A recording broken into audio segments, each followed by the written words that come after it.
Hi friends, நம்ம இப்போ mushroom biryani எப்படி செய்கிறதுன்னு பார்க்கலாம். அதுக்கு நமக்கு தேவையான அளவு மஷ்ரூம் வாங்கிக்கலாம் கடையில். பார்த்து வாங்க எக்ஸ்பைரி டேட்டு. அது வந்து ரெண்டாக கட் பண்ணி நல்லா க்ளீன் பண்ணி வச்சுக்கோங்க. தேவையான காய்கறிகள் வெங்காயம், தக்காளி, பீன்ஸ், கேரட், பச்சை மிளகாய், கருவேப்பிலை, கொத்தமல்லி, புதினா, அப்புறம் பிரியாணியோட ஃப்ரெண்ட்ஸ் பட்டை, கிராம்பு, ஏலக்காய் இதெல்லாம் எடுத்துக்கலாம். அப்புறம் கொஞ்சம் மஞ்சத்தூள், அதுக்கப்புறம் வெட்டி வச்சுருக்க காளான். இப்போ ஒரு பாத்திரத்தில் எண்ணெய் வந்து தேவையான அளவு நம்ம வந்து தேவையான அளவு ஊற்றிக்கலாம். பட்டை, கிராம்பு, ஏலக்காய் அதெல்லாம் நம்ம வந்து ஆட் பண்ணிக்கலாம். அது கூட கொஞ்சம் முந்திரியும் நம்ம ஆட் பண்ணிக்கலாம். முந்திரி வந்து நல்லா கோல்டன் கலர் வர வரைக்கும் நம்ம வந்து ஃப்ரை பண்ணி எடுத்துக்கலாம். அப்போ தான் நல்லா டேஸ்ட்டாக இருக்கும். அது கூட கொஞ்சம் கருவேப்பிலை, கொத்தமல்லி, புதினா கொஞ்சம் தேவையான அளவு எடுத்து நம்ம போட்டுக்கலாம். நல்லா வாசனையாக இருக்கும். அதுக்கப்புறம் காரத்துக்கு ஏற்ற மாதிரி பச்சை மிளகாய் ஒரு 5-6 மிளகாய் பச்சை மிளகாய் எடுத்து நம்ம வந்து போட்டு நல்லா வந்து வதக்கிக்கலாம்.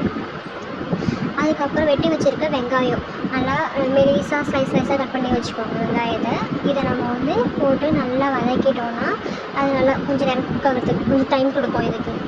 அதுக்கப்புறம் கொஞ்சம் மூடி வச்சிடலாம். மூடி வச்சுட்டு 5 மினிட்ஸ் மூடி வச்சுட்டு அதுக்கப்புறம் இஞ்சி பூண்டு நம்ம அரைச்சி வச்சுருக்கோம் பார்த்தீங்களா, அதை வந்து எடுத்து நம்ம ஆட் பண்ணி அதோடு சேர்த்து நம்ம நல்லா வதக்கலாம். இஞ்சி பூண்டு இதெல்லாம் நல்லா இஞ்சி பூண்டு ஸ்மெல்லே நல்லாயிருக்கும். அதுக்கப்புறம் கொஞ்சம் தக்காளி நம்ம ஆட் பண்ணிக்கலாம். நல்லா பழமான தக்காளியாக பார்த்து நம்ம எடுத்துக்கிட்டோம்னா நல்லாயிருக்கும். அதை கொஞ்சம் நேரம் நம்ம கொதிக்க விடலாம். இதெல்லாம் சேர்ந்து மிக்ஸ் ஆகும்போது இந்த டேஸ்ட்டே வந்து கமகமன்னு இருக்கும்.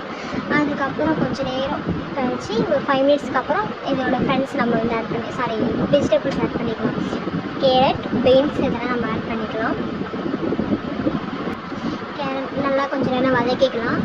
ஏன்னா இது நல்லா வதங்கினா தான் கொஞ்சம் நல்லாயிருக்கும். அந்த பச்சை ஸ்மெல்லாம் போகணும். அதுக்கப்புறம் இது வதங்கினதுக்கப்புறம் நம்ம மஷ்ரூம் ஆட் பண்ணிக்கலாம். நம்ம கட் பண்ணி ரெண்டாக கட் பண்ணி வச்சுக்கோங்க. அப்போ தான் ரொம்ப வந்து நம்ம குட்டியாக சாப் பண்ணி வச்சுக்கிட்டோன்னா அதை நம்ம தேடுற மாதிரி இருக்கும். ஸோ அதனால் ரெண்டாக கொஞ்சம் பெருசாகவே கட் பண்ணி வச்சுக்கோங்க. அப்போ தான் கொஞ்சம் நம்ம ஈஸியாக இருக்கும், நல்லாயிருக்கும் சாப்பிடவும். ஸோ அதனால் ரெண்டாக கட் பண்ணி வச்சுக்கோங்க பெருசாகவே. இதை கொஞ்சம் நேரம் வந்து ஒரு 5 or 10 மினிட்ஸ் வந்து நம்ம கொஞ்சம் நேரம் குக் பண்ணலாம் நீங்கள். அதுக்கப்புறம் அப்போ தான் அதோடய ஸ்மெல் பச்சை ஸ்மெல்லாம் போயிருக்கும். அதுக்கப்புறம் 5 மினிட்ஸ் அப்புறம் மஞ்சத்தூள் நம்ம ஆட் பண்ணிக்கலாம். மஞ்சத்தூள் வந்து தேவையான அளவு நம்ம ஆட் பண்ணிக்கலாம். இதை நல்லா வதக்கிக்கலாம். வதக்கினதுக்கப்புறம் பிரியாணி மசாலா கொஞ்சம் தேவையான அளவு ஆட் பண்ணிக்கலாம். பிரியாணி மசாலா எதுக்குன்னா வந்து அந்த குழந்தைங்களாம் சாப்பிட்டாங்கன்னா அந்த பிரியாணி ஸ்மெல் அந்த பட்டை, கிராம்பு இதெல்லாம் இருந்தால் தான் அந்த நமக்கு டெம்ப்ட் ஆகும். அப்போ தான் ஸோ அதனால் பிரியாணி மசாலா வந்து தேவையான அளவு நம்ம போட்டுக்கலாம்.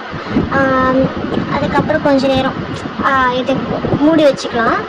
அது நல்லா வதங்கினதுக்கப்புறம் நம்ம அரிசி ஊற வச்சோம் பார்த்தீங்கன்னா, அரிசி எடுத்துக்கிட்டோம் பார்த்தீங்கன்னா, இப்போ வந்து 2.5 கப் வந்து அரிசி எடுத்துக்கிட்டேன். ஸோ அந்த கப்லேயே வந்துட்டு நீங்கள் 5 கிளாஸ் ஆஃப் வாட்டரை வந்து நீங்கள் எடுத்துக்கணும்.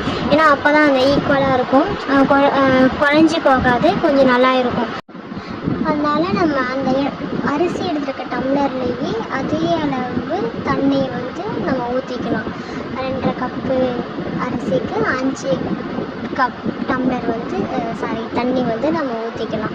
இதை கொஞ்சம் நேரம் நல்லா கொதிக்க விடலாம். ஒரு 10 மினிட்ஸ் வந்து 10 or 15 மினிட்ஸ் கொதிக்க விடலாம். அதுக்கப்புறம் கூட கொஞ்சம் சால்ட் ஆட் பண்ணிக்கலாம். ஆட் பண்ணி மூடி வச்சுக்கலாம். அதுக்கப்புறம் அரிசி ஊற வச்சுருக்கோம் பார்த்தீங்களா, நான் எடுத்துகிட்டு வந்து துளசி அரிசி சொல்லுவாங்க. ஏன்னா இது வந்து நல்லா மெலிசாக குட்டியாக நல்லாயிருக்கும் சாப்பிட்றதுக்கு. சின்ன குழந்தைங்களும் ரொம்ப பிடிக்கும், சாப்பிட சாஃப்டாகவும் இருக்கும். ஸோ அதனால் துளசி அரிசி நான் எடுத்துக்கிட்டேன். அதை ஒரு 15 மினிட்ஸ் ஊற வச்சுருந்தேன். அதுக்கப்புறம் நம்ம கொதிச்சதுக்கப்புறம் அந்த பிரியாணியில் இதை வந்து ஆட் பண்ணிக்கலாம். ஆட் பண்ணிட்டு கொஞ்சம் மூடி வச்சிட்டோன்னா கம்ம பிரியாணி ரெடி ஆகிடும். ஸோ நீங்கள் எல்லோரும் இந்த வீட்டில் ட்ரை பண்ணி பாருங்கள், நல்லா தான் இருக்கும்.